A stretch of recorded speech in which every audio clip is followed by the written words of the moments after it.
सर्वांना सस्ने जय जिजाऊ।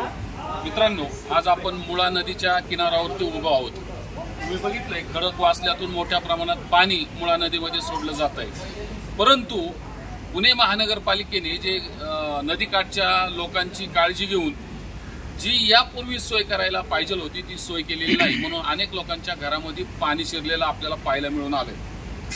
जो घनकचऱ्याची विल्हेवाट लावायला पाहिजे होती, जे पाण्यामध्ये वाहून जो घनकचरा येतो, प्लास्टिकच्या बाटल्या असतील, प्लास्टिकचा कचरा असेल किंवा गाळ मिश्रित जे दगडगोटे असतील किंवा गाळ असेल, तो साईडला काढायला पाहिजे नव्हता। नदीची खोली वाढवायला पाहिजे होती।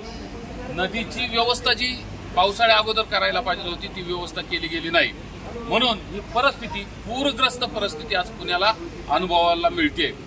त्यानंतर पुण्यामध्ये सगळ्यात मोठा मेट्रोचा प्रकल्पाचं काम चालू आहे। तर त्या मेट्रोच्या प्रकल्पाचं सुद्धा मी आमच्या कॅमेरामॅनना विनंती करतो की ते सुद्धा आपल्या प्रेक्षकांसाठी दाखवावं।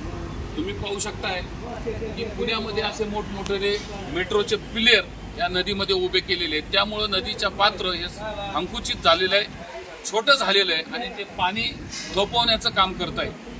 म्हणून याचं योग्य नियोजन पुणे मेट्रोने सुद्धा करायला पाहिजे होतं। पाण्याचा विसर्ग मोठ्या प्रमाणात होतो आणि त्यामुळं पुणेकरांना पूरग्रस्त परिस्थितीला सामोरं जावं लागतं। घरामध्ये पाणी घुसतं, आर्थिक नुकसान होतं, प्रपंचाची धुळधाण होते आणि अचानकपणे आलेलं पाणी याला कुणीही थांबवू शकत नाही।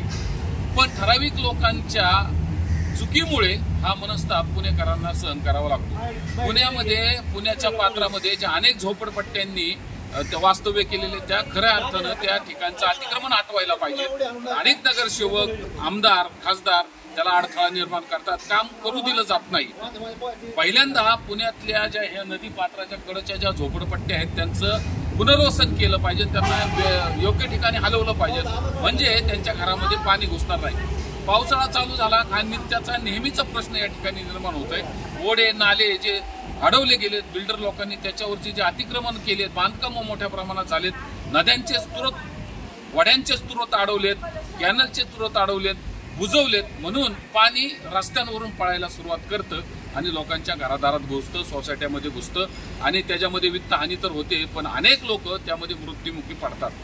काही लोक या नदीकाठी फोटो काढण्याचा प्रयत्न करतात, सेल्फी घेण्याचा प्रयत्न करतात, व्हिडिओ घेण्याचा प्रयत्न करतात आणि आपल्या जीवानिशी मुकतात। म्हणून सावधानतेचा इशारा म्हणून अनेक महानगरपालिकाचे, पोलीस प्रशासनाचे वेळोवेळी लोकांना सावधान करण्याचा प्रयत्न करतं, तरी सुद्धा जाणून बुजून अनेक नवतरुण, मुलं असतील, मुली असतील, पाण्याच्या प्रवाहामध्ये घुसण्याचा प्रयत्न करतात आणि आपल्या जीवाला गमावतात।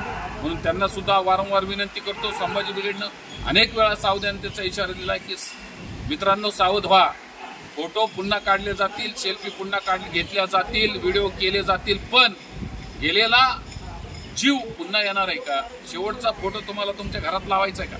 म्हणून सावध झालं पाहिजे, वेळीच सावध झालं पाहिजे आणि पुणे महानगरपालिकेला विनंतीचा इशारा आहे की ताबडतोब नदीची खोली वाढवा। हे एवढ्या मोठ्या पाणी वाहून खाली जाते उजनी धरणामध्ये, याचा उपयोग केला जात नाही।